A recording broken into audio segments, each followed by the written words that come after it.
Alright, these are my thoughts on fun and fancy free, whatever that means. Um, yeah, this was kind of.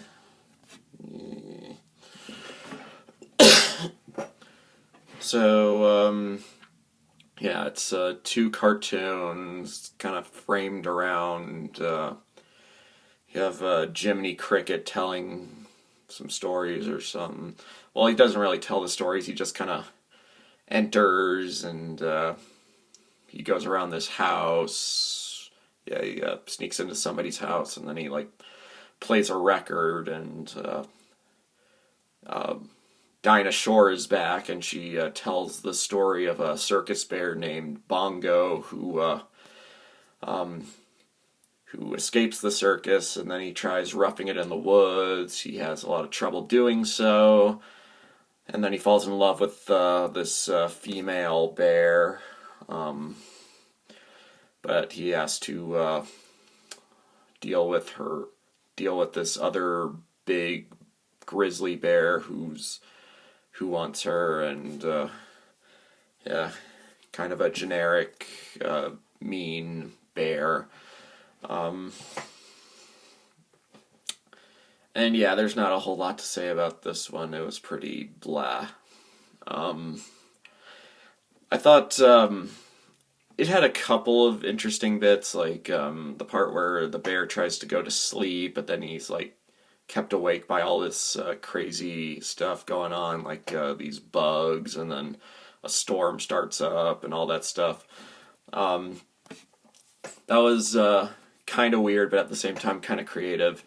Um, and then probably the highlight of the cartoon was the climax where he has to fight the bear and finds unique ways to fight him with the unicycle that he took with him to the woods.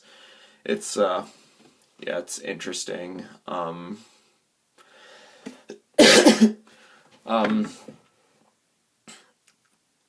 and then, but yeah, there is this weird thing about how bears apparently express their love by slapping each other.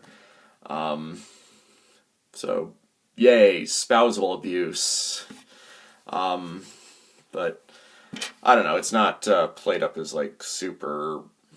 Well, it's not played up too uncomfortably. It's the slaps seem relatively gentle, I guess. But honestly, this was actually probably where the cartoon actually got a little interesting. It I don't know. Up until that point, it was kind of generic. Bear trying to adjust to life in the woods, blah blah blah. And then there's this generic love song as he's falling in love with the other bear, the female. Um, but yeah, the slap part was the fact that the slapping is like one of the highlights of the cartoon, probably uh, the best part next to the climax. Yeah, the fact that that's where it actually gets kind of interesting is not the best sign. It was a pretty generic little cartoon, so yeah, I'm not really a fan of it. Um, and then Jiminy finds out about this birthday party, um, and then he goes to this house where it shows like this live action little girl getting entertained by this ventriloquist. Um,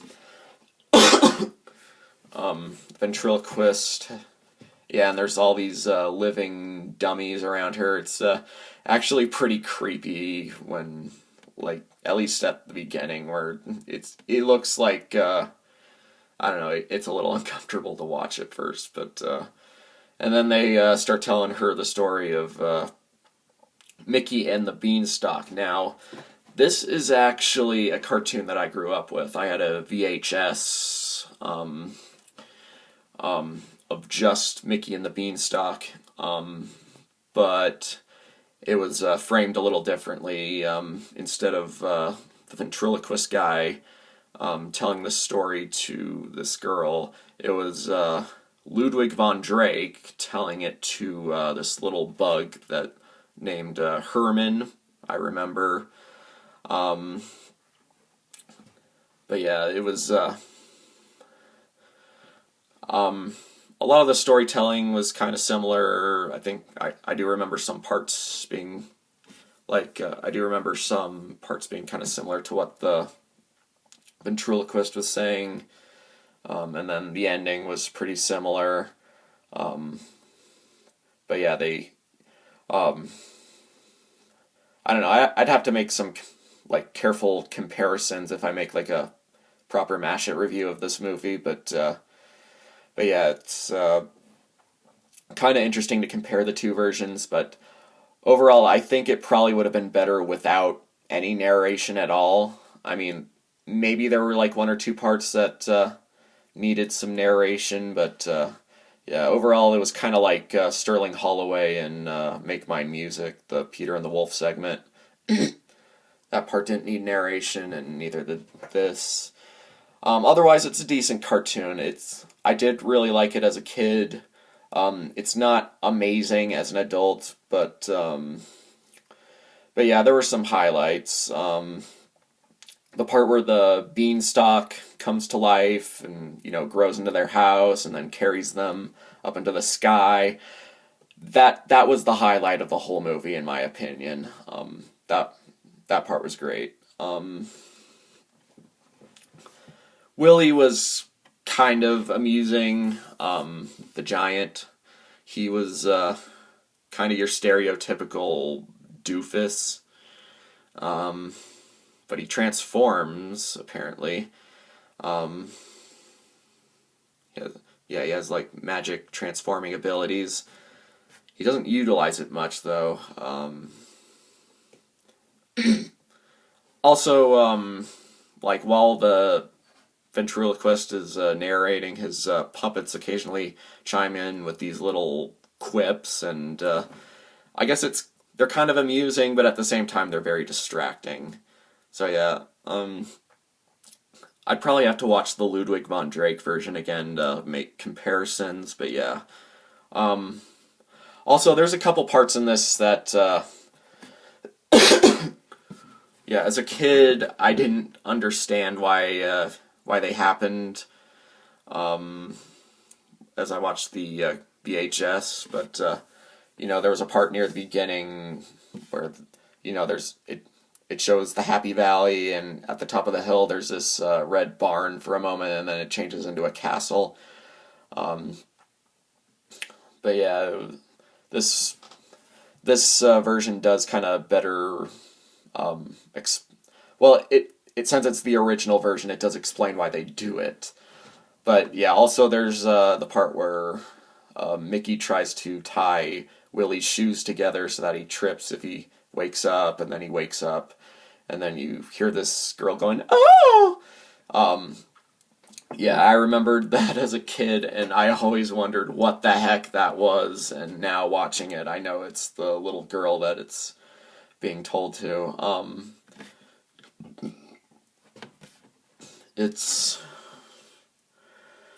So yeah, oh yeah, and then there's the whole bit with Donald going crazy because he's, like, starving to death. Yeah, that's pretty infamous.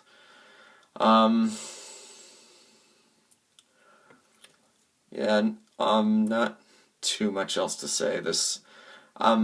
So yeah, I'd say one of the cartoons was mostly generic, but had a couple highlights, and then the other one was decent, but not amazing, and it was framed around, or yeah, it had these narration bits that were weird and not very interesting to watch. So yeah, I can't really say I cared about this movie all that much. It wasn't horrible, but yeah, I'd probably give it a 5 out of 10. So yeah, if you're interested, feel free to check it out.